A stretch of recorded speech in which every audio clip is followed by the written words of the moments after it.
Saya melihat adanya unjuk rasa penolakan Undang-Undang Cipta Kerja yang pada dasarnya dilatar belakangi oleh disinformasi mengenai substansi dari undang-undang ini dan hoax di media sosial. Saya ambil contoh, ada informasi yang menyebut tentang penghapusan UMP, upah minimum provinsi, UMK, upah minimum kota kabupaten, UMSP, upah minimum sektoral provinsi. Hal ini tidak benar. Karena faktanya upah minimum regional, UMR, tetap ada. Ada juga yang menyebutkan bahwa upah minimum dihitung per jam. Ini juga tidak benar. Tidak ada perubahan dengan sistem yang sekarang. Upah bisa dihitung berdasarkan waktu dan berdasarkan hasil. Kemudian adanya kabar yang menyebutkan bahwa semua cuti sakit, cuti kawinan, cuti khitanan, cuti baptis, cuti kematian, cuti melahirkan, dihapuskan. Dan tidak ada kompensasinya. Saya tegaskan juga ini tidak benar. Hak cuti tetap ada dan dijamin. Kemudian apakah perusahaan bisa mem-PHK kapanpun secara sepihak? Ini juga tidak benar.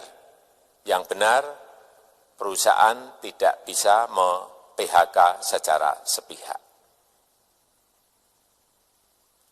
Kemudian juga pertanyaan mengenai benarkah jaminan sosial dan kesejahteraan lainnya hilang. Yang benar, jaminan sosial tetap ada. Yang juga sering diberitakan tidak benar adalah mengenai dihapusnya AMDAL, analisis mengenai dampak lingkungan. Itu juga tidak benar. AMDAL tetap ada. Bagi industri besar harus studi AMDAL yang ketat. Tetapi bagi UMKM lebih ditekankan pada pendampingan dan pengawasan. Ada juga berita mengenai Undang-Undang Cipta Kerja ini mendorong komersialisasi pendidikan. Ini juga tidak benar. Karena yang diatur hanyalah pendidikan formal di kawasan ekonomi khusus, di KEK. Sedangkan perizinan pendidikan tidak diatur di dalam Undang-Undang Cipta Kerja ini. Apalagi perizinan untuk pendidikan di pondok pesantren. Itu tidak diatur sama sekali dalam Undang-Undang Cipta Kerja ini. Dan aturannya yang selama ini ada tetap berlaku. Kemudian diberitakan bahwa keberadaan bank tanah. Bank tanah ini diperlukan untuk menjamin kepentingan umum, kepentingan sosial, kepentingan pembangunan nasional, pemerataan ekonomi, dan konsolidasi lahan serta reforma agraria. Ini sangat penting untuk menjamin akses masyarakat terhadap kepemilikan tanah, kepemilikan lahan. Dan kita selama ini tidak memiliki bank tanah. Saya tegaskan juga bahwa Undang-Undang Cipta Kerja ini tidak melakukan resentralisasi kewenangan dari pemerintah daerah ke pemerintah pusat. Tidak ada. Perizinan berusaha dan pengawasannya tetap dilakukan oleh pemerintah daerah sesuai dengan NSPK, norma, standar, prosedur, dan kriteria yang ditetapkan pemerintah pusat. Ini agar dapat tercipta standar pelayanan yang baik di seluruh daerah dan penetapan NSPK ini dapat nanti akan diatur di dalam PP atau peraturan pemerintah. Selain itu, kewenangan perizinan untuk non-perizinan berusaha tetap ada di Pemda, sehingga tidak ada perubahan. Bahkan kita melakukan penyederhanaan, melakukan standarisasi jenis dan prosedur berusaha di daerah.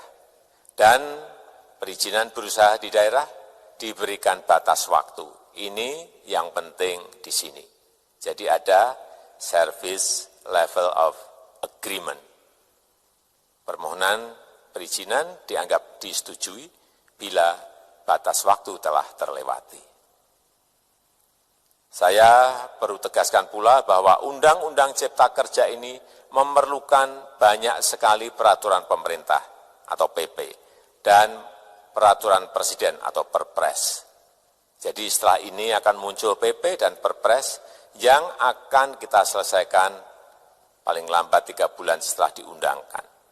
Kita pemerintah membuka dan mengundang masukan-masukan dari masyarakat dan masih terbuka usulan-usulan dan masukan dari daerah-daerah. Pemerintah berkeyakinan melalui Undang-Undang Cipta Kerja ini jutaan pekerja dapat memperbaiki kehidupannya dan juga penghidupan bagi keluarga mereka. Dan kalau masih ada, jika masih ada ketidakpuasan terhadap Undang-Undang Cipta Kerja ini, silahkan mengajukan uji materi atau judicial review melalui MK, Mahkamah Konstitusi. Sistem ketatanegaraan kita memang mengatakan seperti itu. Jadi, kalau masih ada yang tidak puas dan menolak, silahkan diajukan uji materi ke MK. Saya rasa itu yang bisa saya sampaikan pada kesempatan yang baik ini. Terima kasih. Wassalamualaikum warahmatullahi wabarakatuh.